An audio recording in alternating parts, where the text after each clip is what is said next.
The terminal exploded with screams as the black German Shepherd tore forward, his bark echoing like a warning siren through Dallas-Fort Worth International. The pregnant woman staggered backward, one hand clutching her swollen belly, the other raised defensively. "Stop him!" she cried, her voice breaking. "Please, somebody stop him!" Officer Ryan Cole fought to control the leash, his boots scraping against polished tile as Shadow, 90 pounds of pure instinct, pulled with terrifying force. Passengers scattered. Children wailed. Cell phones rose like a wave, capturing every second. But Shadow didn't stop. His amber eyes locked onto her stomach with laser focus, his barks growing more frantic, more desperate, like he'd just detected something deadly that no human could see. "Ma'am, stay where you are," Ryan shouted, but his gut twisted with confusion. She looked terrified, vulnerable, pregnant. Everything about her screamed innocent victim. Everything except what Shadow was sensing. Because what this K9 detected beneath that navy coat wasn't a baby. It wasn't drugs. It wasn't even a weapon in the traditional sense. What Shadow found inside her body would expose a conspiracy so twisted, so carefully hidden, that by the time the truth came out, it would already be too late to stop what was coming. But we're getting ahead of ourselves. Before we dive into the nightmare that unfolded that morning, make sure you hit that subscribe button and drop a comment telling us where you're watching from. Seriously, we love seeing how far these stories travel. And trust me, you won't want to miss a single second of this one. The morning had started like any other at Dallas-Fort Worth International Airport. Sunlight poured through floor-to-ceiling windows, casting long geometric shadows across the polished tile. The rhythm of the terminal was almost musical. The steady click of heels on marble, the mechanical hum of baggage carousels, the layered conversations of hundreds of travelers blending into white noise. Somewhere overhead, a gate agent announced a delayed departure to Phoenix. A toddler laughed as his mother chased him between rows of plastic chairs. Officer Ryan Cole adjusted his utility belt and scanned the crowd with practiced precision. To most people, this was just another travel day. Delays and coffee lines. Lost luggage and impatient cab rides. But for Ryan, every shift meant vigilance. Every face in the crowd was a potential threat until proven otherwise. It was a mindset that came with the badge, and with the scars. Beside him, moving with silent authority, was Shadow. The black German Shepherd's coat gleamed like polished obsidian under the terminal lights, his amber eyes constantly scanning, nostrils processing 1,000 scents per second that Ryan's human nose couldn't even register. Shadow wasn't just a working dog. He was Ryan's partner in every sense of the word. 4 years together. 4 years of midnight raids and tense standoffs, of bomb threats diffused and trafficking busts executed with split-second precision. 4 years of trust that went deeper than words. Ryan knelt briefly, running a gloved hand across Shadow's muscled shoulders. "Easy morning, huh, boy?" he murmured. "Let's keep it that way." Shadow's tail flicked once, acknowledgement without breaking focus. His ears swiveled independently, tracking sounds Ryan couldn't isolate from the ambient noise. His head tilted slightly toward the security checkpoint where the morning rush was building, lines snaking back toward the ticket counters. Ryan straightened, letting his gaze drift across the terminal. Families corralling children. Business travelers hunched over laptops in the charging station. A maintenance crew replacing a flickering light panel. Nothing unusual. Nothing threatening. But Shadow's posture shifted. It was subtle, just a slight stiffening of his spine, a barely perceptible lift of his snout. Ryan noticed immediately. 4 years of partnership had taught him to read Shadow's body language like a language only they shared. "What is it?" Ryan asked quietly, following Shadow's line of sight toward the main entrance. The dog's nostrils flared once, twice. His ears locked forward. Then, just as quickly, he relaxed, exhaling through his nose like he'd dismissed whatever had caught his attention. Ryan frowned but didn't push it. Airports were sensory overload for K9S. Food from restaurants, cleaning chemicals, hundreds of people carrying everything from prescription medication to exotic souvenirs. False alerts happened. Not with Shadow usually, but even the best dogs had off moments. He couldn't have known that Shadow's instinct was already screaming warning. He couldn't have known that within minutes, The calm routine of this terminal would detonate into chaos that would make national headlines. And he especially couldn't have known that the woman about to walk through those glass doors would force him to confront a past he'd buried 5 years ago. A past that cost him his sister, his faith in the system he served, and nearly his sanity. Ryan checked his watch. 9:47 a.m. The morning rush was hitting full stride now. Streams of passengers poured through the security checkpoints like tributaries feeding a river, their rolling luggage creating a percussion rhythm against tile. Shadow walked calmly at Ryan's side, his discipline absolute despite the chaos swirling around them. No matter how loud things got, how many people pressed close, Shadow's focus never wavered. That's why Ryan trusted him. That's why when Shadow suddenly froze mid-stride, Ryan's entire body went on alert. It happened near Gate 17, right as the latest flight from New Mexico began disgorging passengers into the terminal. Shadow's head snapped toward the crowd, his nostrils working overtime, processing something in the air that didn't belong. And then Ryan saw her. She entered through the sliding glass doors with a presence that felt almost wrong. Not obviously threatening. Not visibly suspicious. Just off. She was tall, maybe late 20s, with pale skin that looked almost translucent under the harsh airport lighting. Blonde hair fell in careful waves over a navy blue coat that hung open despite the terminal's air conditioning. Dark jeans. White blouse stretched tight over a heavily pregnant belly. Maybe 7-8 months along. In each hand, she carried brown paper shopping bags, the kind from upscale baby boutiques. But it was her movement that Ryan's trained eye caught. Most pregnant women that far along moved with a certain careful waddle, one hand instinctively supporting their lower back. This woman moved differently. Too smooth. Too controlled. Like she was thinking about every step instead of letting her body move naturally. And her face. Even from 30 feet away, Ryan could see the tension carved into her features. Lips pressed into a thin line. Jaw clenched. Sunglasses hiding her eyes even though she was indoors. Shadow's reaction was immediate and absolute.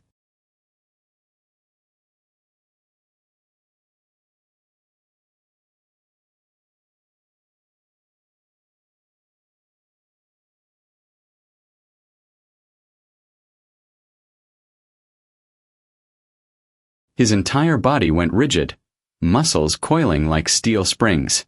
His ears shot forward, locked onto her like radar acquiring a target. His nostrils flared wide, processing whatever scent had triggered every alarm in his highly trained brain. "Easy, Shadow," Ryan murmured, his hand tightening on the leash. But his own pulse was quickening. Shadow didn't react like this without reason. Not ever. The woman approached the security line, her movements still too careful, too measured. She adjusted her coat with trembling fingers. That was the tell Ryan's instincts had been screaming about. Her hands were shaking.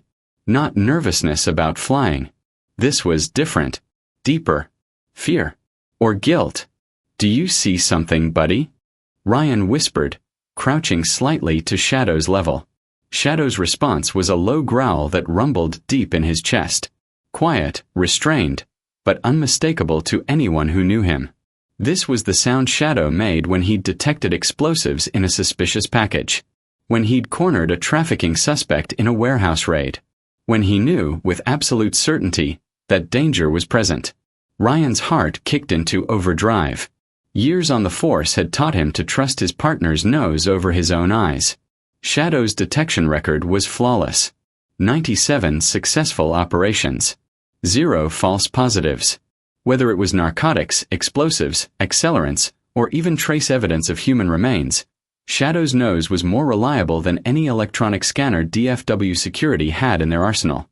But this woman looked so harmless, vulnerable even. The protective curve of her hand over her belly. The exhaustion in her posture. Everything about her screamed, expecting mother on a routine trip. Everything except what Shadow was sensing. The woman reached the TSA checkpoint, digging in her coat pocket for her boarding pass. The officer at the podium, Officer Chen, Ryan recognized him. Barely glanced at her ID before waving her through to the conveyor belt line. That's when Shadow barked. Not a warning bark. Not an alert bark. A desperate, explosive sound that echoed through the entire concourse like a gunshot. Heads swiveled instantly. Conversations died mid-sentence. The ambient noise of the terminal seemed to drop away, leaving only the sound of Shadow's continued barking and the woman's sharp gasp of shock. She froze mid-step, her face draining of what little color it had. The boarding pass fluttered from her fingers. Her grip on the shopping bags tightened until her knuckles turned bone-white. "What?" she stammered, taking an instinctive step backward. "What's happening? Why is he barking at me?" Passengers pressed back against walls and pillars, creating a bubble of empty space around her. Some pulled out phones, already recording. Others grabbed their children, moving them behind their bodies. The crowd's energy shifted in an instant from sleepy routine to electric anxiety.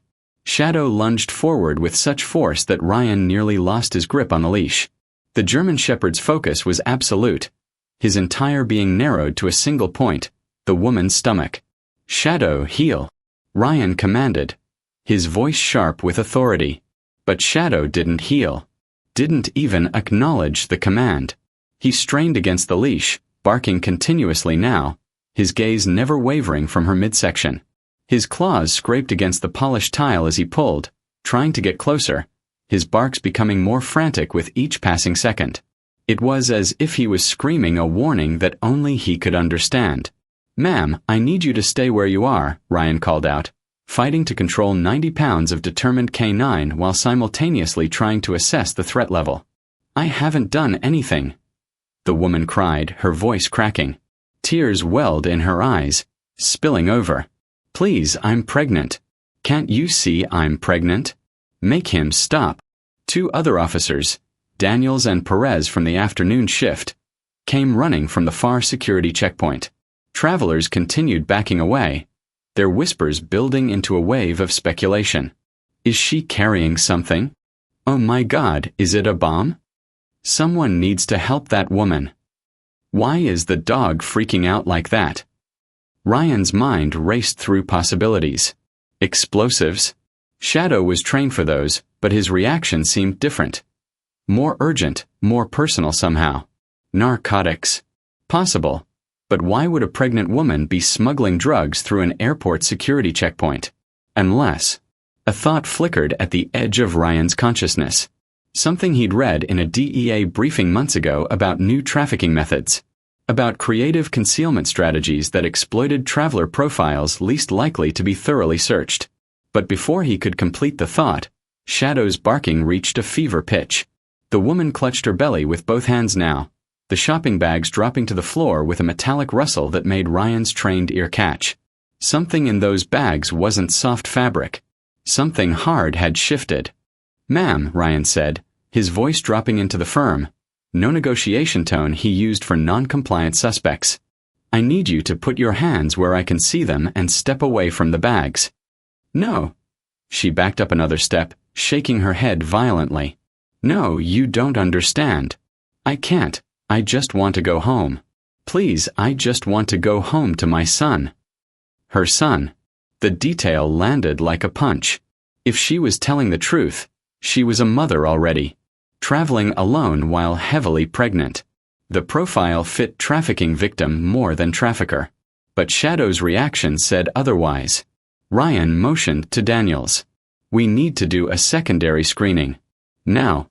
The woman's eyes went wide with something that looked like pure terror. "You can't. I'm pregnant. You can't search me. Ma'am, for everyone's safety." "No." She turned as if to run. Shadow exploded forward with such force that the leash actually slipped a few inches through Ryan's gloved hand before he caught it. The German Shepherd lunged to within 2 feet of the woman, so close that his nose was almost touching the fabric of her coat near her belly. His entire body trembled, not with aggression, but with intensity. With urgency. With the desperate need to communicate something humans couldn't see, couldn't smell, couldn't understand. Passengers screamed. A child burst into tears. Someone shouted for security to shoot the dog. The terminal descended into barely controlled panic. Ryan's training kicked in, overriding his confusion. He couldn't see the threat. But Shadow could. And that was enough. Daniels, Perez, take her to secondary screening, Ryan commanded, his voice cutting through the chaos. Carefully. No rough contact unless she resists. The woman's face crumpled. Please, she whispered, the word barely audible. Please don't hurt my baby. Daniels approached cautiously, hands visible and open. Ma'am, we're not going to hurt anyone. We just need to ask you some questions. Okay. Nice and easy. She looked at Ryan, at Shadow still straining toward her, at the ring of officers and TSA agents now surrounding her. The trapped look in her eyes made Ryan's chest tighten with something that felt uncomfortably like guilt. But Shadow's barking didn't stop. And somewhere in the back of Ryan's mind, buried under years of trying to forget, a memory stirred. A memory of his sister, brilliant, idealistic, trusting, explaining how she was going to change the world by volunteering for a medical research trial. A trial that killed her.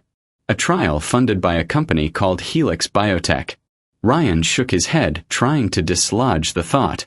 That was 5 years ago. That company was dissolved, prosecuted, destroyed. He'd testified at the Senate hearing himself. He'd watched them dismantle the entire operation. But as Daniels and Perez gently took the woman by each arm and began walking her toward the private screening room, Ryan's eyes dropped to one of the fallen shopping bags. Through the crumpled opening, he could see what looked like baby clothes. A teddy bear. Normal things. But wedged between the folds of pink fabric, something glinted. Something metallic and small, with what looked like etched serial numbers along its edge. Shadow's barking shifted from desperate to almost mournful. A long, broken howl that sent chills down Ryan's spine and made every officer in the terminal stop and stare. Because dogs didn't make sounds like that unless something was very, very wrong. Ryan picked up the metallic object with gloved hands, turning it toward the light, and felt the blood drain from his face as he read the numbers engraved along its surface. HLX 7749B. Helix. The company that killed his sister. The project he'd thought was dead and buried. It wasn't. And whatever Shadow had detected inside that woman wasn't a baby at all. Ryan's hands wouldn't stop shaking as the ambulance screamed toward Baylor University Medical Center. Sirens wailing through Dallas traffic like a mechanical scream. He sat across from the woman, the pregnant woman who maybe wasn't pregnant at all, watching her clutch her belly while paramedics worked around her with practiced efficiency. Shadow pressed against Ryan's legs, refusing to leave his side even in the cramped space. The dog's eyes never left the woman's midsection, his body still vibrating with tension despite Ryan's repeated commands to settle. "What's your name?" Ryan asked quietly, leaning forward. The woman's tear-streaked face turned toward him. Without the sunglasses, he could see how young she really was. Mid-20s at most, with exhausted eyes that had seen too much too fast. "Jasmine," she whispered. "Jasmine Mitchell. Jasmine, I need you to tell me the truth. What's inside you?" "My baby." Her voice cracked. "I'm 7 months pregnant. Please, you have to believe me. I don't know why your dog. I don't understand what's happening." But Ryan did. Or at least, he was starting to. That serial number. HLX 7749B. Helix Biotech. The company that had implanted experimental biosensors in human test subjects under the guise of medical research. The company that killed his sister when one of those sensors ruptured and poisoned her from the inside. The company that supposedly didn't exist anymore. His radio crackled. "Cole, this is Commander Phillips. What the hell is going on? I've got the media calling about a pregnant woman being assaulted by a K-9 unit." Ryan closed his eyes briefly. "Sir, Shadow detected something. I found a Helix component in her bags. I think." "You think? You just created a PR nightmare over what you think." Phillips's voice was ice. "Get to the hospital, do your assessment, and pray to God you're right. Because if you're wrong, your career is over. Do you understand me?" "Yes, sir." The line went dead. Baylor's ER erupted into controlled chaos as the gurney burst through the automatic doors. Jasmine was immediately surrounded by medical staff in blue scrubs, their voices overlapping as they shouted vitals and instructions. Possible premature labor. BP elevated, pulse racing. Get her to exam 3 now. Ryan followed, shadow glued to his side despite the nurse's protests. He flashed his badge at a supervisor who tried to stop him. K9 unit. She's under police custody. I'm not leaving. Inside the exam room, harsh fluorescent lights made everything look sterile and alien. Jasmine lay on the table, her coat removed, her white blouse stretched tight over the swell of her belly. A doctor, older, gray-haired, with the confident manner of someone who delivered 1,000 babies, moved to her side. I'm Dr. Patterson. We're going to do an ultrasound to check on your baby, okay? Just stay calm. Jasmine nodded, tears still streaming down her face. Please make sure my baby's okay. Please. Dr. Patterson squeezed gel onto her abdomen and pressed the ultrasound wand against her skin. The monitor flickered to life, showing the grainy black and white static that Ryan remembered from when his ex-wife had been pregnant years ago. But this was different. Where there should have been the unmistakable outline of a fetus, the curve of a head, the delicate architecture of a spine, there was only a distorted mass. Irregular. Angular. Wrong. Shadow began to growl, low and continuous. That's unusual, Dr. Patterson murmured, adjusting the wand, pressing harder. The image shifted but didn't improve. The positioning might be, let me try a different angle. Ryan stepped closer, his cop instinct screaming. What do you see? I'm not sure yet. The image quality is... The doctor froze. On the monitor, a faint rhythmic pulse appeared. Steady. Precise. But it wasn't syncing with Jasmine's heartbeat displayed on the vital signs monitor beside her. What is that? Ryan demanded. Dr. Patterson's face had gone pale. That's not a fetal heartbeat. The rhythm is too regular. Too mechanical. Oh God, Jasmine whispered. Oh God, what's wrong with my baby? Shadow barked once, sharp and aggressive, lunging toward the ultrasound monitor itself as if he could attack the image on the screen. Ryan grabbed his collar, holding him back, but the message was clear.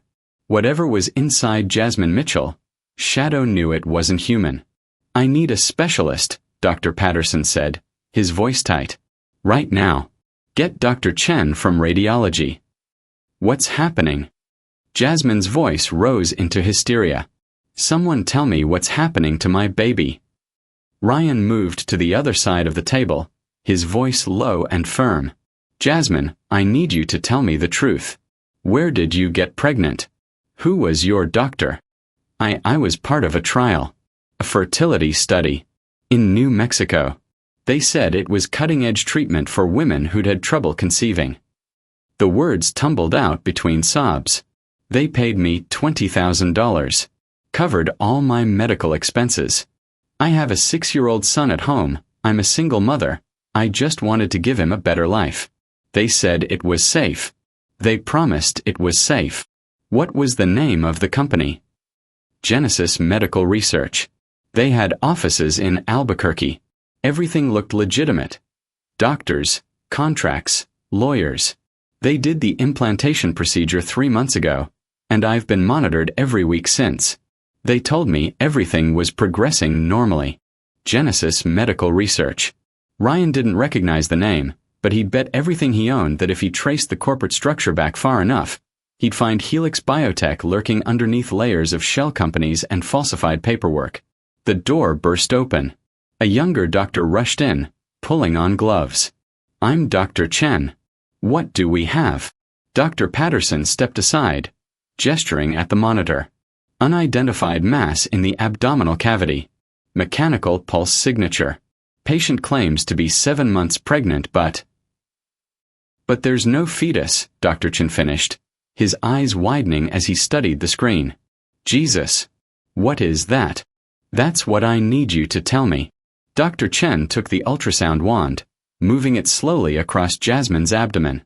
His expression grew more troubled with each pass. This isn't organic tissue. The density is all wrong. The structure is.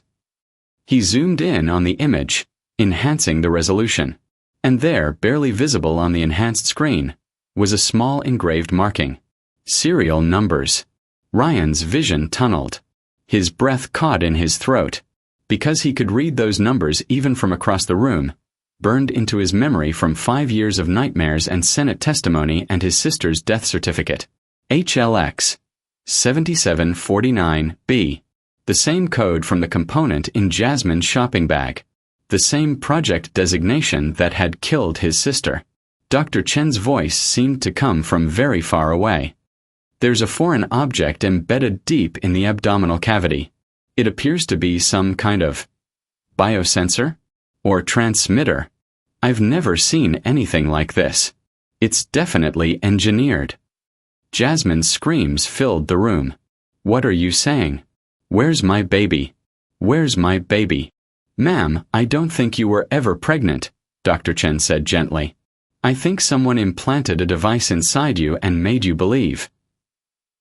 No, that's not possible. I felt it move. I felt my baby kick.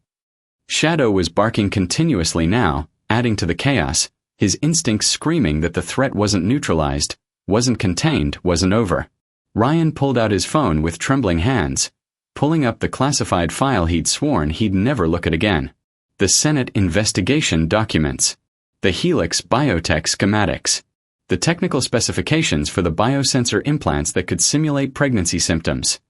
Hormonal changes, abdominal swelling, even the sensation of fetal movement, while actually serving as human courier systems for classified data or experimental compounds. His sister had been carrier 7743. Jasmine Mitchell was apparently carrier 7749, which meant there had been at least 6 others between them. And if Helix was still operational, still recruiting desperate women with promises of money and legitimacy, how many more carriers were out there right now? Ryan's hands clenched into fists. His vision blurred with rage and grief and the sick certainty that the nightmare he'd thought was over had only just begun. Dr. Chen was still talking, his voice clinical and detached. We need to schedule immediate surgical extraction. Whatever this device is, it doesn't belong in her body. The fact that it's transmitting a signal suggests. Transmitting. Ryan's head snapped up. It's active. The pulse signature suggests yes. It could be sending data or it could be. Dr. Chen stopped, his face going gray. It could be a failsafe. If this is some kind of classified technology and they're worried about recovery. He didn't finish the sentence. He didn't need to. Because Ryan understood exactly what he was implying. If Helix designed this device with a failsafe trigger, if they had remote detonation capability, if they decided that destroying the evidence was more important than the woman carrying it, Jasmine Mitchell could die right here in this hospital room. And they'd have no way to stop it. Ryan stood frozen in the hospital corridor, phone pressed to his ear, waiting for the one person who might have answers. The call connected on the 3rd ring. Senator Morrison's office. This is Ryan Cole. I need to speak with the senator immediately. Tell him it's about Project Helix. A pause. Then, please hold. Shadow paced restlessly at Ryan's feet, his attention split between the exam room where Jasmine lay sedated and the hospital corridor where too many people were moving too quickly. The dog's instincts screamed that danger hadn't passed, it had only evolved. Ryan's mind drifted back 5 years, to testimony he'd given under oath in a closed Senate hearing. To his sister's face on the morgue table, gray and lifeless. To the Helix Biotech CEO in handcuffs, smirking like he knew something no one else did. Project Helix had been elegant in its cruelty. The Pentagon wanted a way to transport classified data and experimental bioweapons through commercial channels without detection. Traditional methods, encrypted drives, diplomatic pouches, secure couriers, were too easily tracked, too obviously military. So Helix developed biosensors that could be implanted in human carriers. Women specifically. The devices mimicked pregnancy perfectly. Hormonal changes, abdominal swelling, even fabricated ultrasound images through electromagnetic interference. The carriers believed they were pregnant, their bodies responded as if they were pregnant, and airport security waved them through without a second glance. The sensors could store terabytes of encrypted data in crystalline memory structures. Or they could carry biological payloads, experimental compounds, weaponized pathogens, prototype pharmaceuticals, sealed in microchambers that kept contents stable and undetectable. Ryan's sister, Victoria, had been carrier 7743. A graduate student drowning in debt, she'd answered an ad for a fertility study offering $20,000. She thought she was helping science. Instead, she became a walking data drive for classified Pentagon research. When her sensor ruptured 3 months into the trial, the chemicals inside her poisoned her from within. She died screaming in a hospital bed, confused about why her baby was killing her, never understanding that there had never been a baby at all. Ryan had been a federal investigator then, assigned to a completely different case. When he learned what happened to Victoria, he'd gone rogue, tearing into Helix with everything he had. He'd found the files, the test subjects, the Pentagon contracts buried under layers of plausible deniability. His testimony had destroyed Helix. Or so he'd thought. Agent Cole. Senator Morrison's voice crackled through the phone, urgent and alert despite the late hour. What's happened? Helix is operational again. I have a carrier in Baylor Medical right now. Sensor designation HLX 7749B. Silence. Then, that's impossible. We dismantled that program completely. Every lab, every file, every. Then explain how a 25-year-old woman from Albuquerque has a Helix biosensor implanted in her abdomen right now, Senator.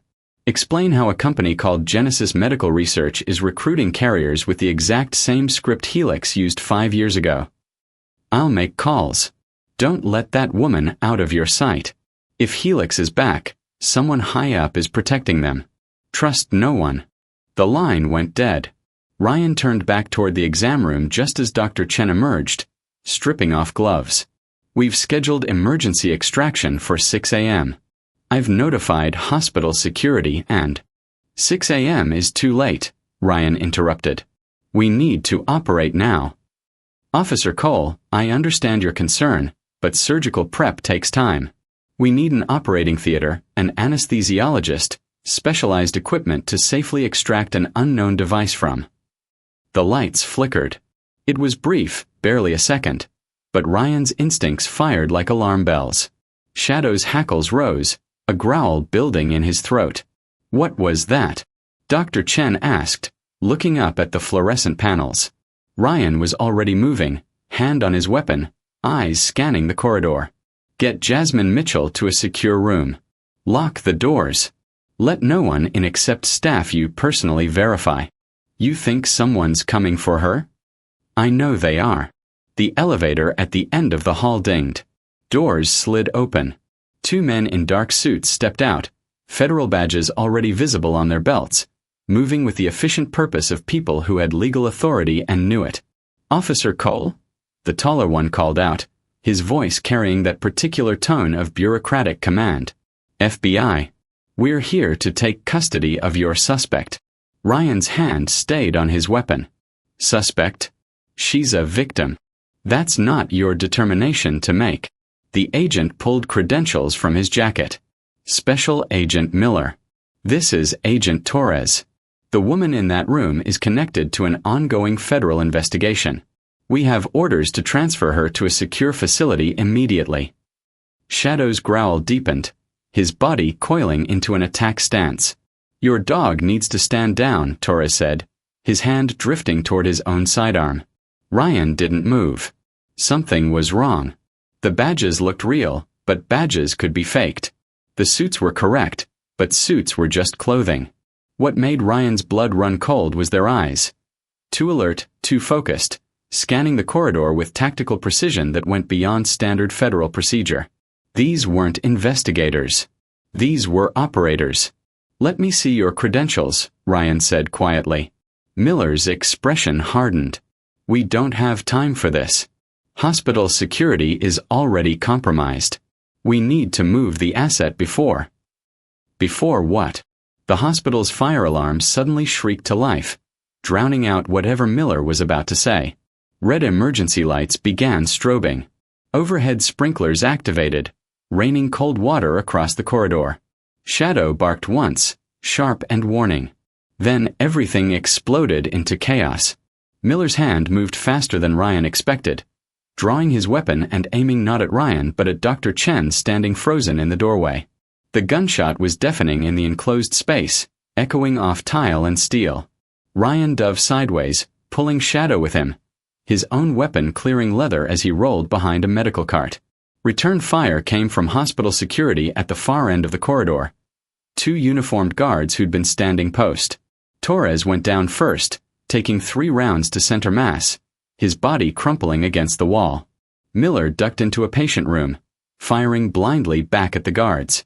Everyone down! Ryan shouted, but the corridor was already chaos. Nurses screaming, patients stumbling from rooms, the alarm still shrieking overhead. Shadow lunged forward before Ryan could stop him. 92 pounds of trained aggression launching at Miller's position. The agent tried to swing his weapon around, but Shadow was faster, jaws clamping onto his wrist with crushing force. Miller screamed. His gun clattered to the tile.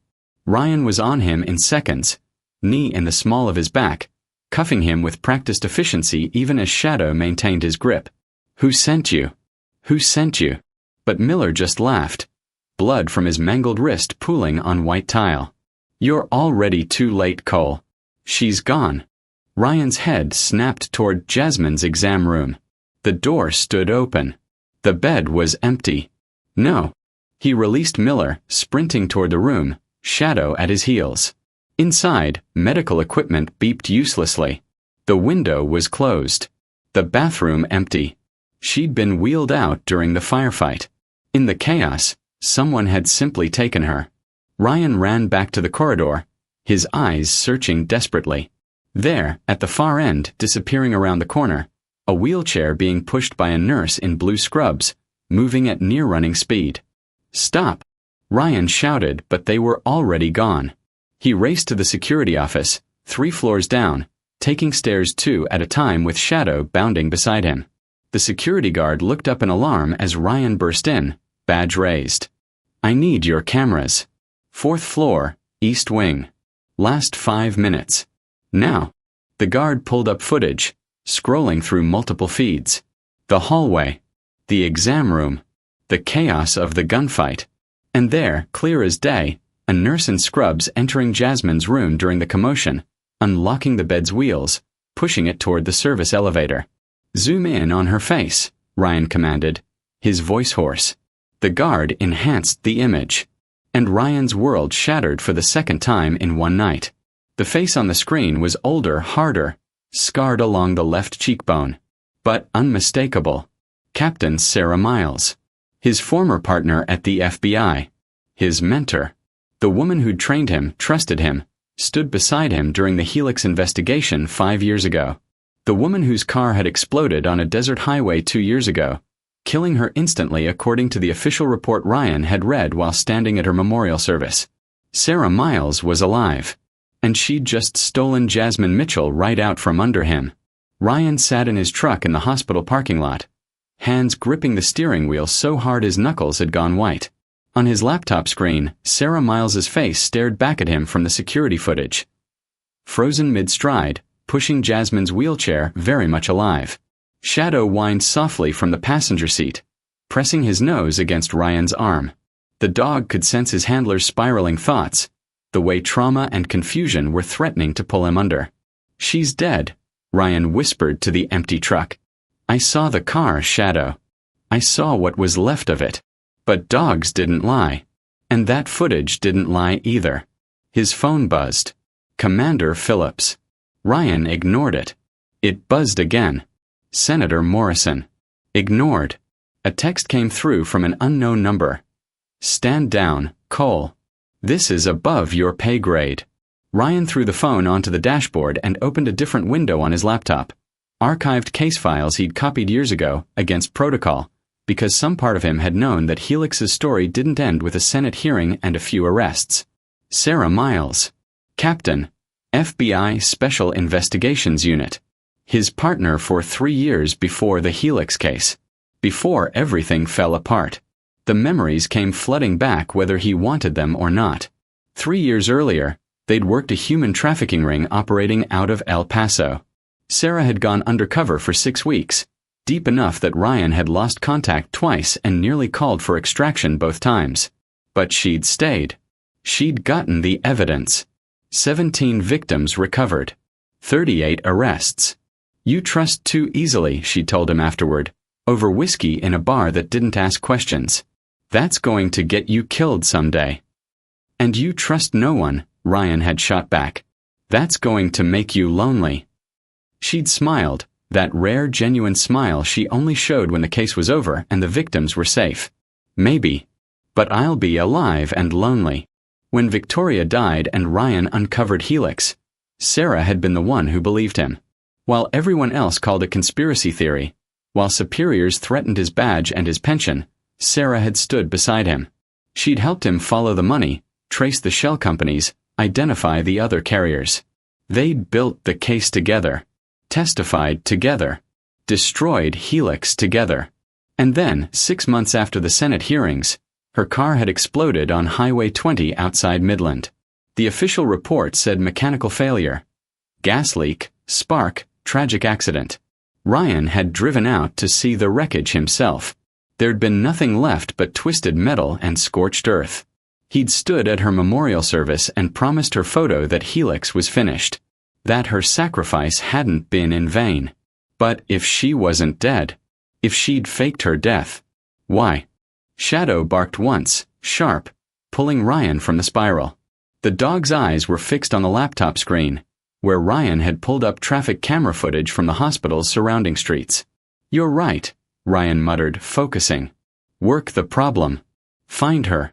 He tracked Sarah's route from the hospital using city traffic cameras, piecing together her path like breadcrumbs. The wheelchair had been abandoned 3 blocks away in an alley. From there, she'd transferred Jasmine into a black SUV with dealer plates. Stolen, probably, or falsified. The SUV headed west on Interstate 30, toward Fort Worth. Ryan pulled airport security feeds next, cross-referencing vehicle descriptions. Nothing. She was avoiding cameras, sticking to routes with minimal surveillance. But Sarah had taught Ryan how to think like her. When you can't follow the target, follow the pattern. He opened his Helix files, scanning through location data from 5 years ago. The program had operated out of multiple sites, labs in New Mexico, data centers in Virginia, testing facilities in. Ryan's breath caught. Hangar 7 at Meacham International Airport. Decommissioned military airfield on Fort Worth's north side. Helix had used it for cargo transport testing, which was bureaucratic language for loading human carriers onto unmarked planes and flying them across borders without customs interference. The facility had been shut down during the investigation. Condemned. Supposedly sealed. But if Helix was operational again, if Sarah was involved, that's exactly where she'd go. Isolated. Secure. Off every official radar. Ryan was reaching for his keys when his phone rang again. This time, it was a number he recognized. His direct supervisor, Deputy Director Chen. He answered. Sir. Cole, you are ordered to return to headquarters immediately. Turn over all evidence related to the Mitchell case and cease any further investigation. Sir, I have reason to believe. I don't care what you believe. Chen's voice was ice. This case has been transferred to federal jurisdiction. Your involvement is terminated.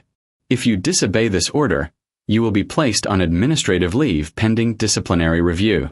Are we clear? Shadow growled, low and continuous, like he could hear the threat in Chen's voice through the phone speaker.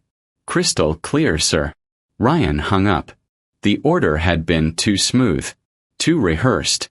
Chen was a career bureaucrat who never made decisions that fast, never spoke with that kind of absolute certainty unless someone higher up had scripted every word.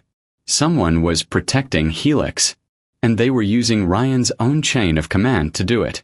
His phone buzzed with another text. Your career, your pension, your freedom, all on the line if you continue. Walk away. Ryan looked at Shadow. The dog stared back with absolute certainty in his amber eyes. No confusion. No doubt. Just the clear-eyed trust that had defined their partnership for 4 years. The world's lying, Ryan said quietly. But you're not, are you, boy? Shadow's tail wagged once. Ryan made his decision. He powered down his phone completely, removed the battery. They could track active phones, but they couldn't track dead ones, and tossed it onto the passenger seat. Then he pulled out a burner phone he kept for emergencies, one that wasn't registered to any official database. "We're going dark," he told Shadow. "You ready?" Shadow barked his affirmative. Ryan drove west, keeping to side roads, avoiding highways with license plate readers. The sun was setting, painting the Texas sky in shades of blood orange and deep purple. Appropriate, he thought, for what was coming. Meacham International appeared on the horizon like a ghost, abandoned control tower silhouetted against dying light, cracked runways reclaimed by weeds, rows of empty hangars slowly rusting into oblivion. Hangar 7 sat at the far end, isolated from the others. Ryan parked a quarter-mile out, approaching on foot with Shadow at his side. The dog moved in tactical mode, low, silent, every sense scanning for threats. The hangar's main door was partially open, a slice of darkness visible through the gap. No lights inside. No vehicles visible outside. It looked abandoned, but appearances were designed to deceive. Ryan drew his weapon, moving in a crouch toward the entrance. Shadow stayed close, hackles raised, body tense. They were 20 feet from the door when Shadow suddenly stopped, planting his feet, refusing to move forward. Ryan froze. "What is it?" Shadow's ears were sharp as knives, swiveling toward the door. His growl started deep in his chest, building in intensity. Not a detection alert. Not an aggression warning. Fear. Shadow was afraid. Ryan approached the door carefully, weapon raised. In the fading light, he could see something on the metal surface. A smear. Dark. Recent. Blood. And taped beside it, carefully positioned where anyone entering would see it, was a small patch of fabric. Faded blue with gold embroidery. FBI Special Investigations Unit. Sarah's old unit patch. The one she'd worn on every operation they'd worked together. This wasn't a hiding place. It was an invitation. Or a trap. Ryan's radio, the personal one, not the official department frequency, crackled to life with a voice he hadn't heard in 2 years. A voice from the dead. "Hello, Ryan. I was wondering when you'd figure it out. Come inside. Come alone. And for God's sake, don't do anything stupid. We have approximately 45 minutes before they get here." Sarah's voice. Older. Harder. But unmistakably hers. "Who's they?" Ryan asked the darkness. "Everyone." Ryan pushed through the hangar door, weapon raised, Shadow pressed against his leg. The interior was vast and dark, illuminated only by the dying sunlight filtering through gaps in the corrugated metal walls. Shadows stretched across cracked concrete and abandoned equipment. Rusted fuel drums, a skeletal aircraft frame, forgotten toolboxes scattered like bones. And there, in the center of it all, illuminated by a single battery-powered lantern, were 2 figures. Sarah Miles stood with her back to a support beam, a Glock held loosely in her right hand, pointed at the ground but ready. She looked older than Ryan remembered. Leaner, harder, with a scar running from her left temple to her jaw that hadn't been there 2 years ago. Her dark hair was cropped short, almost military. Her eyes held the hollow exhaustion of someone who hadn't slept in days. Beside her, lying on a makeshift cot of blankets and camping gear, was Jasmine Mitchell. The young woman was curled on her side, clutching her swollen belly, her face slick with sweat and twisted in agony. Soft moans escaped her lips with each breath. "Put the gun down, Ryan," Sarah said quietly. "I'm not your enemy. You died." Ryan's voice was raw. "I went to your funeral. I watched them bury an empty casket because there wasn't enough of you left to. There wasn't any of me left. That car belonged to a Jane Doe from the morgue. 3-week-old corpse, dental record scrubbed. I needed everyone to think I was dead." Sarah's jaw tightened. "Including you." "Why?" "Because Helix didn't end, Ryan. It went private." Sarah's eyes blazed with fury. Not at him, but at something bigger, darker, more entrenched. After the Senate hearings, after the prosecutions, someone bought the research. Not the company. Not the facilities. The data. The human trial results. The biosensor schematics. All of it. That's impossible. Everything was classified, sealed, and then quietly auctioned to the highest bidder through a Pentagon black budget program disguised as technology disposal. I found the paper trail 6 months after Victoria died. Shell companies within shell companies, all leading back to a private defense contractor called Meridian Solutions. The name meant nothing to Ryan, but the implications made his stomach turn. Sarah continued, her voice tight with barely controlled rage. Meridian improved the design, made the sensors smaller, more stable, harder to detect. Then they started recruiting carriers the same way Helix did. Fake fertility clinics, desperate women, promises of money and medical care. Except now there's no government oversight, no ethics committee, no accountability. Ryan's gaze dropped to Jasmine, whose moans had intensified. What's happening to her? The device inside her isn't just a data carrier anymore. It's a hybrid system. Encrypted storage plus a bio failsafe. If Meridian thinks she's been compromised, if she tries to remove it or if law enforcement gets too close, it triggers. Sarah's voice cracked. Chemical detonation. Kills the host within minutes. Destroys all evidence. Jesus Christ. Jasmine was recruited 3 months ago through Genesis Medical Research, Meridian's front company in Albuquerque. They told her it was a cutting-edge fertility treatment. Implanted the device, pumped her full of hormones to simulate pregnancy, sent her on scheduled medical flights to transport data between their facilities. Sarah crouched beside Jasmine, brushing sweat-soaked hair from her forehead. She's been a human courier for 12 weeks and never knew it. How did you find her? I've been tracking Meridian's recruiting patterns, following their carriers, documenting flights, trying to build a case that someone might actually listen to. Sarah's laugh was bitter. Then your dog started barking at DFW, and everything accelerated. Meridian knows she's exposed. They're going to activate the failsafe. Ryan's blood ran cold. When? I don't know. Could be hours. Could be minutes. I've been trying to extract the device, but I'm not a surgeon. I don't have the equipment, the skills. Sarah's voice broke. I can't save her, Ryan. I've been trying for hours and I can't. Jasmine screamed, her body arching off the cot. It hurts. Oh God, it's burning. Something's wrong. Shadow barked once, urgent and sharp. Ryan's radio crackled to life. The official department channel he'd thought was powered down. But someone had remote activated it. Someone with access to police communication systems.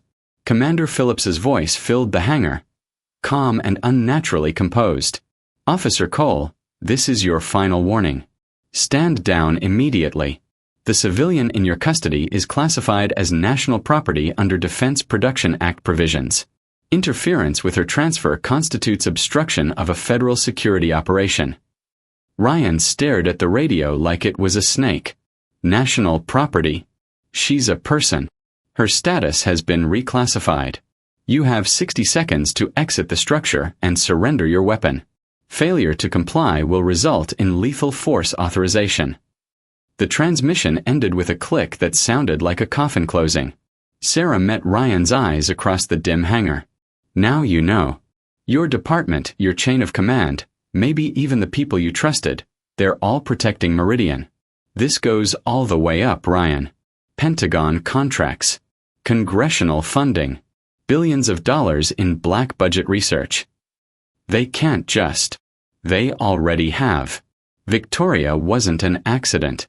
She was a test case that went wrong, and they covered it up. Now they've perfected the system, and Jasmine's just one of dozens. Maybe hundreds. Sarah's voice dropped to a whisper. You have to choose. Right now. Trust the badge that's lying to you, or trust what you see in front of you. Ryan looked at Jasmine, 25 years old, dying slowly from the inside, used and discarded by people who saw her as equipment rather than human. He looked at Sarah, his former partner, his mentor, who'd sacrificed everything to expose a truth no one wanted to hear. He looked at Shadow, whose amber eyes held absolute certainty. The dog hadn't been wrong at the airport. And he wasn't wrong now. How long does she have? Ryan asked. If the failsafe activates? 5 minutes. Maybe less.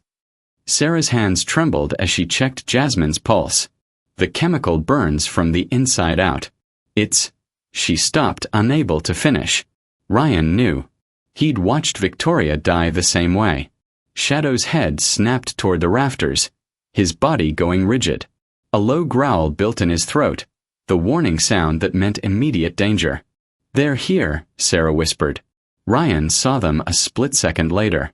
Red laser dots appeared on the walls, dancing across rusted metal like fireflies.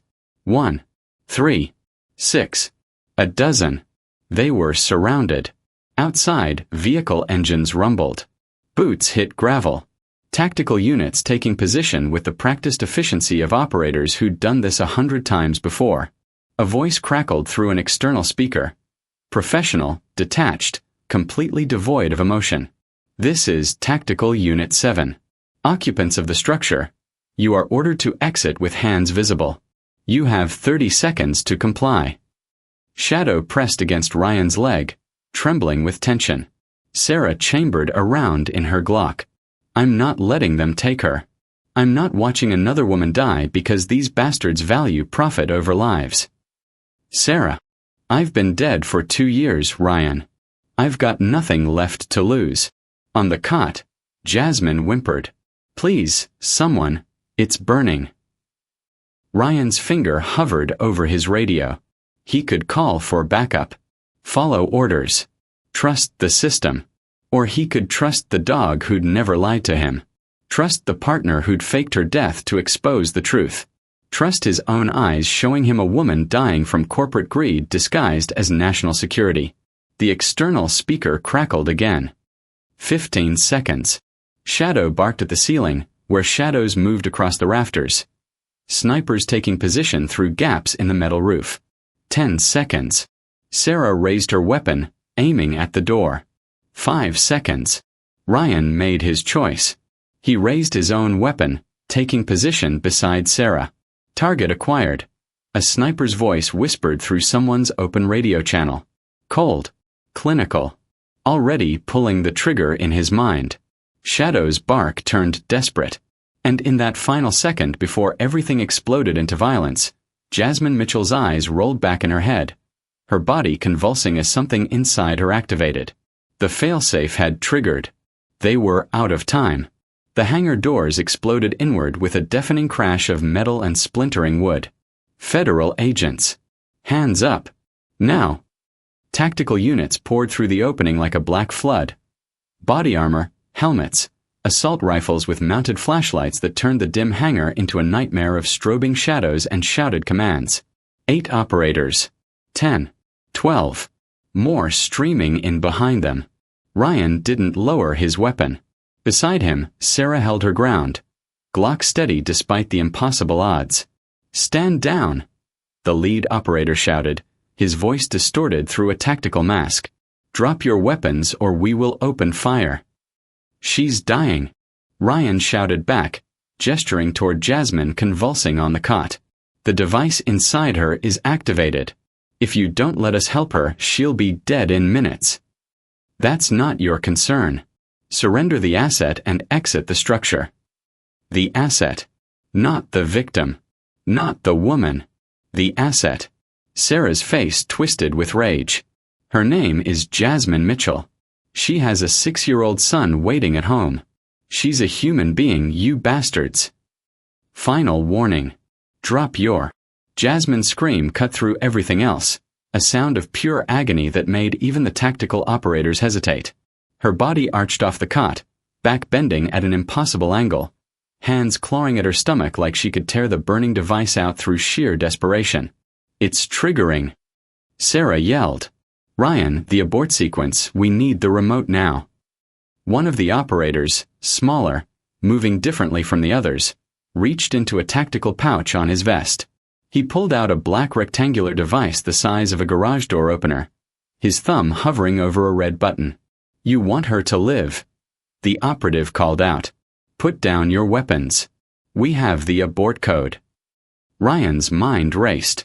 If they had an abort remote, That meant they'd always had the capability to stop the failsafe.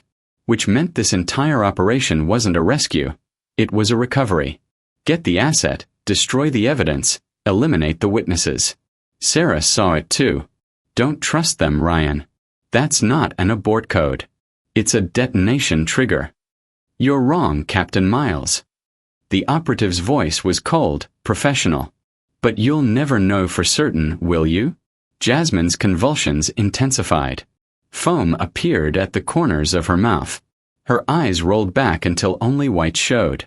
Shadow was barking continuously now, frantic and desperate, his attention split between the operators and something else, something Ryan couldn't see yet. Make your choice, Officer Cole, the lead operator commanded. Her life or your pride.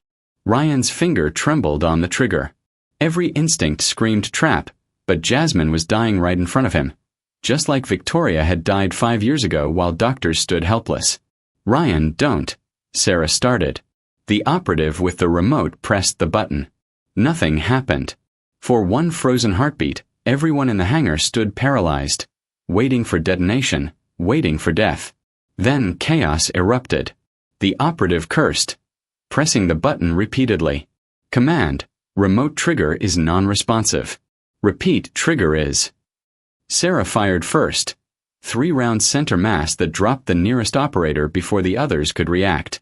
Ryan dove left, pulling Jasmine's cot with him as return fire tore through the space where he'd been standing. Muzzle flashes strobed like lightning. The hangar filled with the deafening roar of automatic weapons fire. Shadow didn't hesitate. The German Shepherd launched forward with a snarl that sounded more wolf than dog, targeting the operative with the remote. But the man saw him coming, pivoting, bringing his rifle around. The remote slipped from his grip, tumbling across concrete with a clatter. Shadow's eyes locked onto it. The device skittered toward the hangar's far wall, spinning across oil-stained concrete. Another operative lunged for it, diving, hand outstretched. Shadow was faster. 92 pounds of muscle and loyalty hit the ground in a full sprint. Jaws opening, amber eyes focused with absolute precision on that single critical target. The operative's fingers were inches from the button when Shadow's jaws clamped down on the device with crushing force.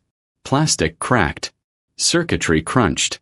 The operative screamed as Shadow's teeth caught his fingers too, but the dog didn't let go, shaking his head violently, destroying the remote the same way he'd been trained to destroy threat objects in K9 Academy. The device shattered completely. Broken plastic, severed wires, crushed circuit board scattering across concrete. On the cot, Jasmine's convulsions suddenly stopped. Her body went limp, chest still rising and falling in ragged gasps. The chemical burn inside her had been triggered, but without the remote signal to maintain it, the reaction was incomplete. Agonizing, damaging, but not immediately lethal. Signal disrupted. Someone shouted over the radio. Device failsafe is offline. For one brief, impossible second, Ryan thought they'd won. Then Sarah grunted, a soft sound, almost surprised, and stumbled backward.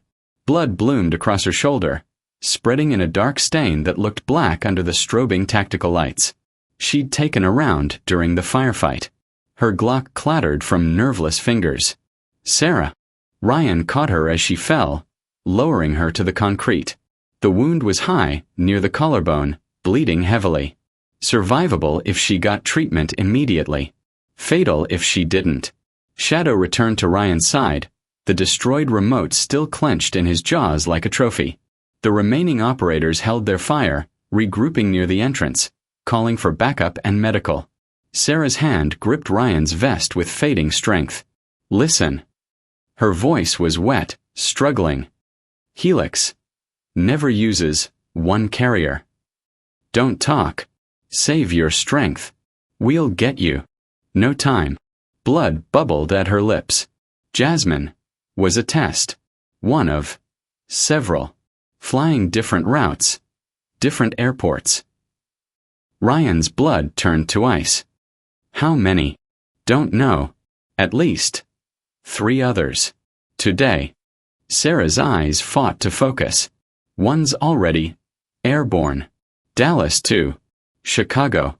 Device set to auto trigger. Mid-flight. The implications crashed over Ryan like a tsunami. If one carrier was on a commercial flight, if her device was set to detonate at altitude, how do we stop it? Can't. Sarah's grip weakened. No abort code. No way to track. Once airborne. They planned it. That way. Deniability. What's the payload? Sarah's laugh was bitter, choked with blood. Not explosive. Biological. Experimental pathogen. Aerosolized on release. Everyone on that plane. She didn't finish. Didn't need to. Outside, sirens wailed. Multiple vehicles converging on their position. Not just tactical. Federal command. Maybe CDC. Maybe worse. Ryan pressed his hand against Sarah's wound, trying to stop the bleeding, but he could feel her slipping away. Stay with me. You don't get to die now. Not after everything. Saved one. Sarah's eyes were distant, already seeing something beyond the hangar. That's more than I thought I could. Her hand went limp. Her eyes stayed open, but the light behind them was gone. Ryan knelt there, holding his dead partner, while tactical units surrounded them with weapons raised. On the ground. Hands behind your head. Now. Shadow pressed against Ryan's side, growling, refusing to leave even as laser sights painted red dots across both of them. Ryan laid Sarah down gently, closing her eyes with trembling fingers. Then he raised his hands slowly, letting the operators see he was surrendering. But surrender didn't mean capture by friendlies. The units that zip-tied his wrists wore no insignia. The vehicles they loaded him, Jasmine and Shadow, into had no markings. The men who shoved him into the back of an unmarked van didn't read him rights or process him formally. This wasn't arrest. This was disappearance. Through the van's rear window, as doors slammed shut and engines roared to life, Ryan glimpsed one of the operators checking his phone. The screen glowed with a news alert, and Ryan's enhanced vision caught the headline scrolling across the bottom. Breaking: United Flight 2749 Dallas to Chicago lost contact. FAA reports radar disappearance, search and rescue mobilized. The operative looked up, meeting Ryan's eyes through the window, and smiled. Then the van doors closed, plunging everything into darkness. The interrogation room was deliberately uncomfortable. Metal chair bolted to concrete, fluorescent lights that hummed just loud enough to be maddening, temperature set somewhere between uncomfortably warm and outright oppressive. Ryan had been sitting here for 6 hours, hands still zip-tied despite repeated requests for release. The door finally opened. A woman entered, late 40s, expensive suit, government ID clipped to her belt that identified her as Deputy Director Carolyn Voss, Homeland Security. Behind her came a man in a cheaper suit carrying a tablet and a look of practiced bureaucratic indifference. Officer Cole. Voss settled into the chair across from him with the ease of someone who'd conducted 1,000 interrogations. I apologize for the delay. There's been a significant incident that required immediate attention. The plane, Ryan said flatly. Flight 2749. Voss's expression didn't change. I'm not at liberty to discuss ongoing investigations. It exploded, didn't it? Mid-flight. 217 people dead because a Helix biosensor detonated inside a carrier who didn't even know she was being used as a weapon. Officer Cole. How many? Ryan leaned forward despite the restraints. How many carriers are out there right now? How many flights? How many airports? Voss's jaw tightened. She nodded to the man with the tablet, who tapped the screen. A news report appeared, aerial footage of debris scattered across an Illinois cornfield, emergency vehicles converging, the scrolling headline, United Flight 2749 crash, all aboard feared dead, NTSB investigating mechanical failure. The official investigation, Voss said carefully, is determining that Flight 2749 experienced catastrophic engine failure combined with structural compromise. Tragic. Rare.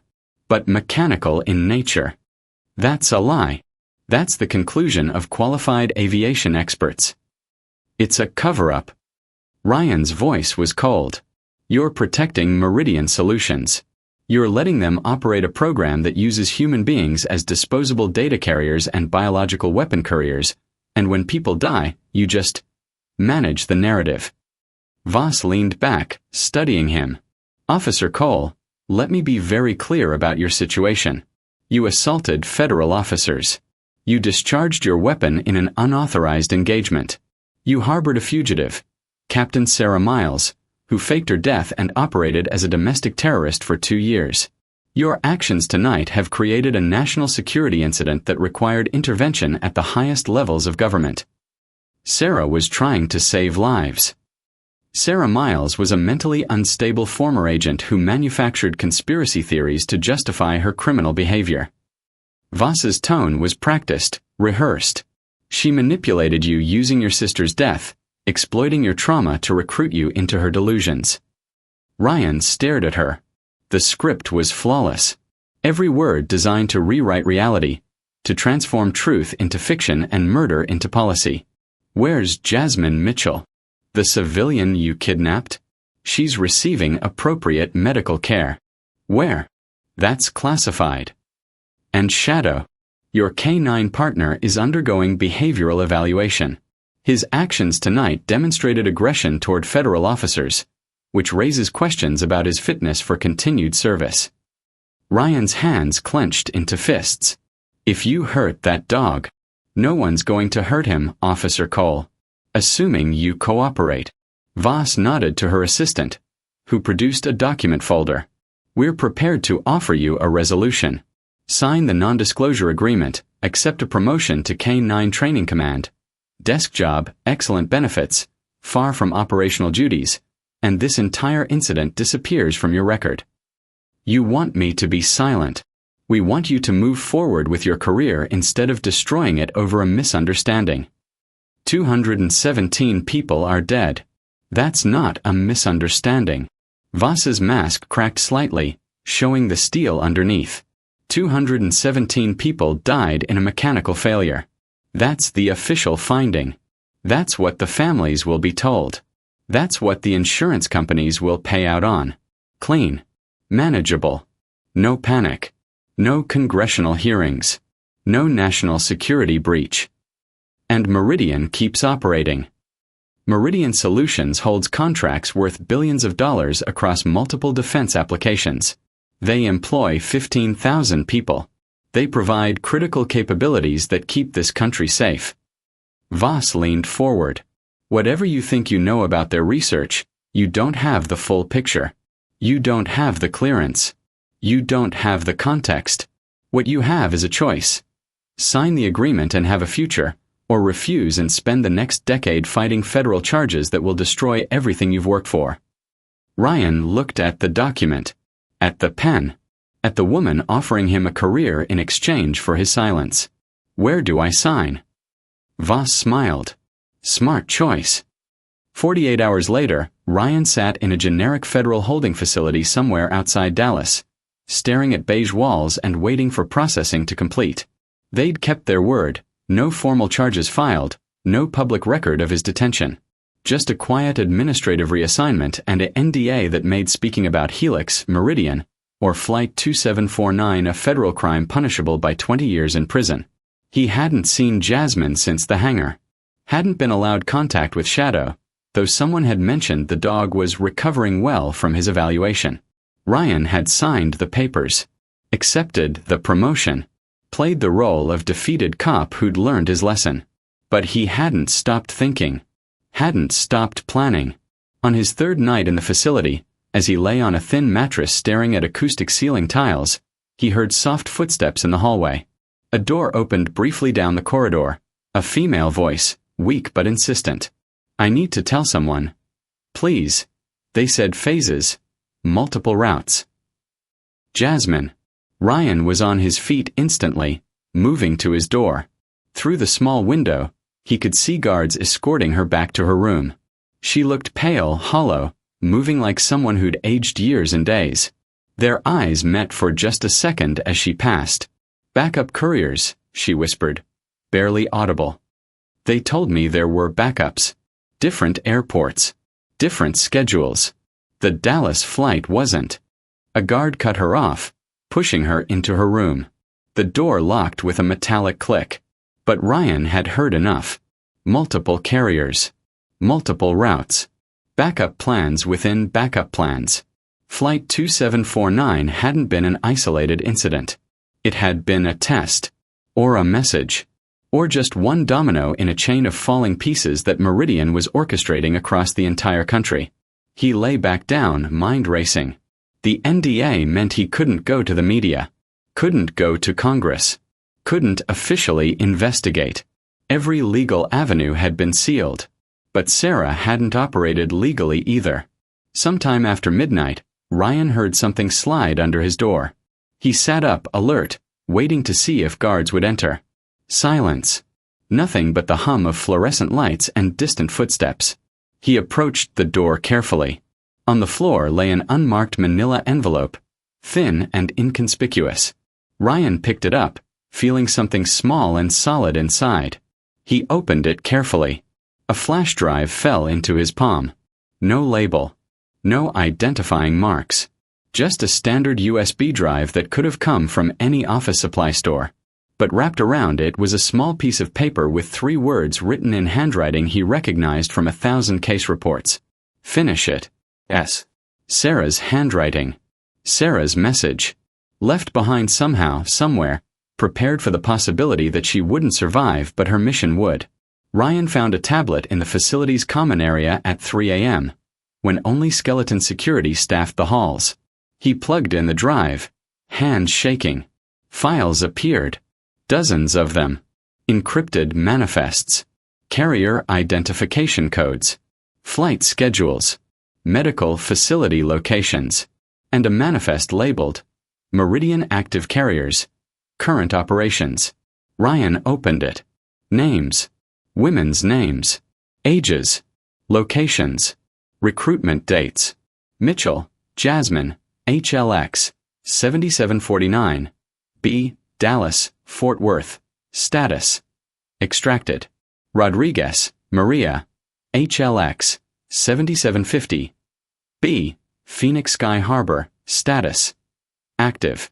Chen, Lisa, HLX, 7751. B. Los Angeles International. Status. Active.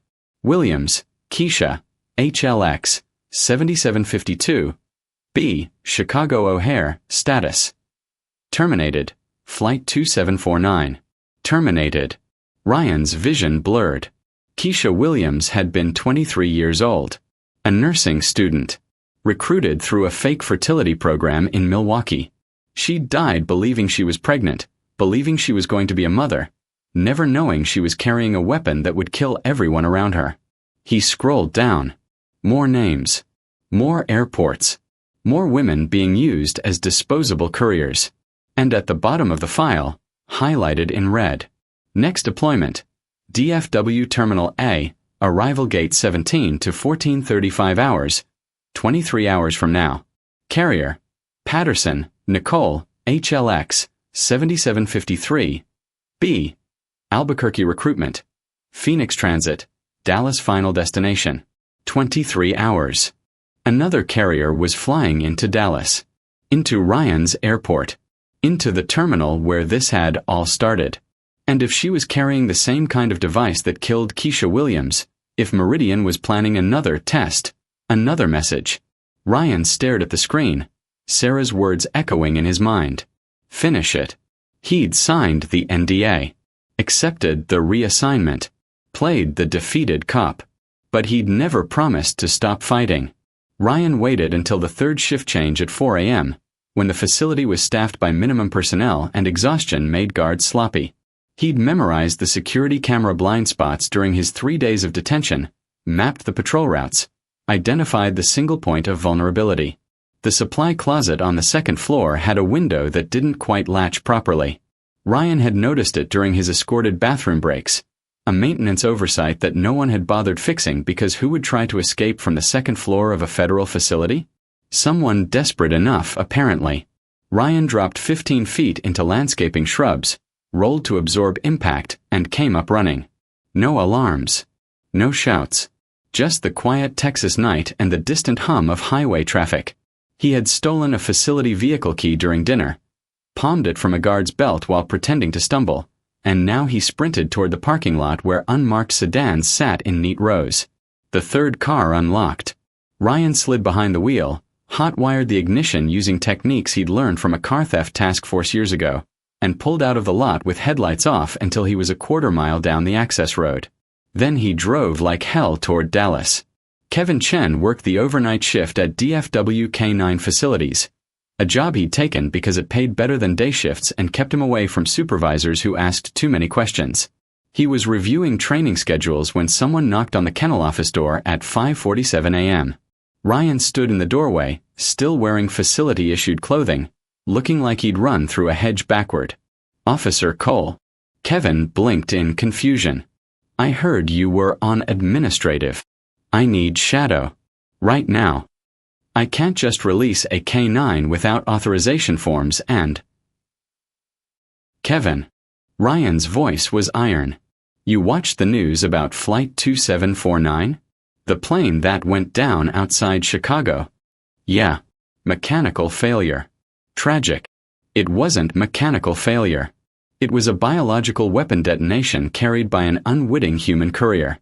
There's another carrier flying into DFW today, and if I don't stop her, 200 more people die." Ryan met the younger man's eyes. "I know how that sounds. I know what you're risking by believing me. But Shadow knows. Dogs don't lie. Get him for me, and I'll take full responsibility for whatever happens next." Kevin stared at him for a long moment. Then he grabbed his key ring. "Kennel 7. I'll walk him out for morning exercise. If anyone asks, I never saw you. Thank you." "Don't thank me. Just stop whatever's coming." Shadow exploded out of the kennel with a joy that almost knocked Ryan over. 92 pounds of pure loyalty pressing against his legs, whining and licking his face. The dog had been cleaned, evaluated, held in isolation. But the moment he saw Ryan, everything else disappeared. "I know, boy," Ryan whispered, scratching behind Shadow's ears. "I missed you too. But we've got work to do."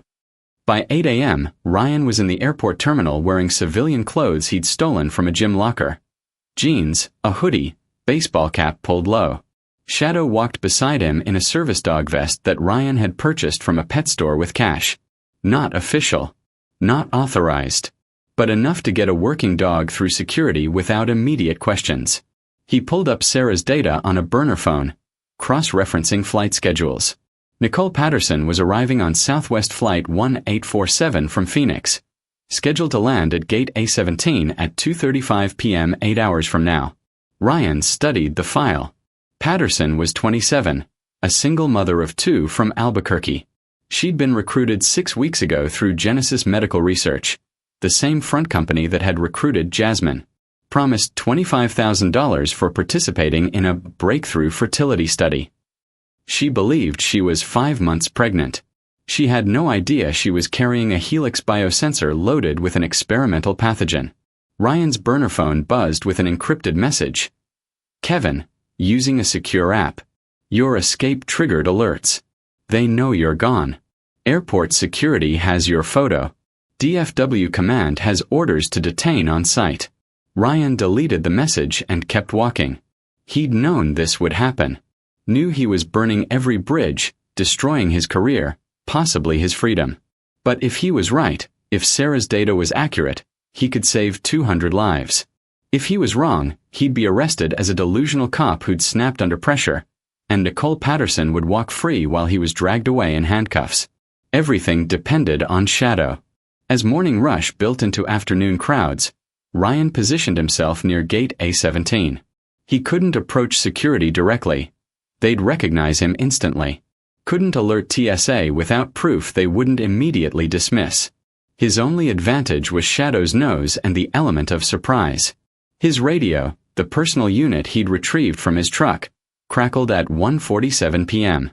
Commander Phillips's voice was cold as ice. "Cole, I know you're in that terminal.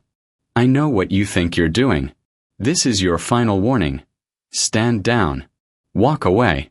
If you interfere with airport operations, if you cause another scene, you won't be arrested. You'll be disappeared. Do you understand me? We will erase you." Ryan turned off the radio. At 2:15 p.m., he received another encrypted message, this one from an unknown number. Jasmine Mitchell released from custody this morning. Whereabouts unknown. Official record shows she was never detained. You're alone, Cole. No witnesses. No proof. No backup. Ryan's jaw tightened. They'd erased Jasmine just like they'd erase him. Made her disappear into whatever black site Meridian used for loose ends. He had no proof. No witnesses. No legal authority. Just a dog, a flash drive, and absolute certainty. At 2:33 p.m., the arrival board updated. Southwest 1847 arrived. Passengers began streaming through Gate 17, the usual chaos of deplaning travelers. Business suits rushing toward connections, families reuniting with tears and hugs, tourists consulting phones for ground transportation. Ryan scanned faces, looking for the profile. Young. Blonde. Navy coat. Pregnant. Shadow's body went rigid. The German Shepherd's head snapped toward the gate, ears forward, nostrils flaring. His posture shifted into detection mode, that unmistakable stance that meant he'd caught a scent that didn't belong. Where, boy? Ryan whispered. Show me. Shadow's eyes locked onto the crowd. Through the streaming mass of people, a woman emerged. Mid-20s. Blonde hair in a neat ponytail. Navy blue coat, open despite the terminal's air conditioning. White blouse stretched over a pregnant belly. Brown shopping bags in each hand. Walking too slow. Too careful. Too rehearsed. The same profile as Jasmine. The same mechanical movement. The same protective hand on a belly that wasn't carrying a baby. Nicole Patterson. Shadow's growl started low, building in intensity. Ryan's radio crackled one last time. Phillips's voice, desperate now. Cole, if you make a scene, if you touch that woman, you're committing career suicide and federal crimes. Last chance. Walk away. Ryan looked at Shadow. The dog stared back with amber eyes that had never lied, never wavered, never been wrong. Good boy, Ryan said quietly. Let's save some lives. Shadow barked, loud, sharp, desperate. Every head in the terminal turned. Nicole Patterson froze mid-step, her face draining of color. And Ryan Cole stepped forward, knowing he was about to either save 200 people or destroy himself completely. Possibly both. Ryan moved through the crowd with Shadow pressed against his leg, the German Shepherd's body vibrating with tension, his barks echoing through terminal alike bells no one else could hear. Nicole Patterson stood frozen near the security checkpoint, shopping bags clutched in white-knuckled hands, her eyes darting between the barking dog and the exits like a trapped animal calculating escape routes. Ma'am, Ryan called out, his voice carrying over the ambient terminal noise. I need you to stay where you are. Her face went pale. What? Why? I haven't done anything wrong. The words were identical to Jasmine's. The tone. The inflection. Like they'd been coached from the same script. Shadow's barking intensified. His focus absolute. Other travelers began backing away, creating that familiar bubble of empty space around a perceived threat. Phones came up. Cameras recording. The viral moment beginning again. Ryan's radio crackled with Phillips's voice, no longer cold but desperate. Cole, stand down. That's a direct order. Security is moving to intercept you right now. Airport security was indeed moving. 4 officers converging from different directions, hands on weapons, speaking urgently into their own radios. But they were looking at Ryan, not the woman. He was the threat. The rogue cop. The man who'd assaulted federal agents and harbored a fugitive. Please, Nicole's voice cracked, tears welling in her eyes. I'm 7 months pregnant. I just want to go home to my children. Why is your dog doing this? The crowd murmured, sympathy building. Ryan could feel the narrative shifting against him, just like before. But this time he knew the truth. This time he understood what Shadow was detecting. Ma'am, what's your name? Ryan asked, moving closer despite security shouting at him to stop. Nicole. Nicole Patterson. Please, you're scaring me. Nicole, did you participate in a fertility study in Albuquerque? Through Genesis Medical Research. Her eyes widened. Just a flicker, barely perceptible, but there. How did you? I mean, that's private medical information. You can't. They lied to you, Ryan said, his voice gentle but firm. You're not pregnant. They implanted a device inside you. A biosensor. And if we don't get you to a hospital right now, it could kill you and everyone around you. Nicole shook her head violently. That's insane. I'm pregnant. I've seen ultrasounds. I've felt my baby move. You're crazy. Airport security reached Ryan's position. Sir, step away from the civilian. Hands where we can see them. Now. Ryan raised his hands slowly, but didn't move away. Check her bags.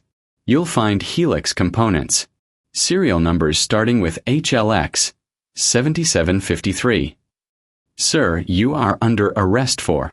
Shadow exploded forward with a bark so desperate it sounded like anguish, lunging toward Nicole with every ounce of his strength. Ryan lost his grip on the leash and Shadow broke free, racing toward the woman who was now backing away in genuine terror. Get him away from me. Someone help. The terminal erupted into chaos. Travelers screamed. Parents grabbed children.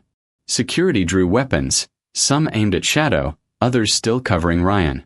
Do not shoot that dog. Ryan roared, diving forward. His radio crackled again, a different voice this time, colder, unfamiliar. All units, lethal force is authorized. Eliminate the K-9 and detain Officer Cole by any means necessary. Time seemed to slow, each second stretching into eternity. Shadow was 3 feet from Nicole, barking frantically, trying to communicate what no human could see. Nicole's hand slipped under her coat, reaching for something. A security officer's finger tightened on his trigger. Ryan was running, shouting, knowing he couldn't reach Shadow in time. And then Nicole's shopping bags fell to the floor with that distinctive metallic rattle. The sound of something that wasn't baby clothes, wasn't innocent, wasn't what it appeared to be. Shadow's jaws opened wide as he launched into the air, not attacking Nicole but going for her coat, for whatever her hand was reaching toward. They collided.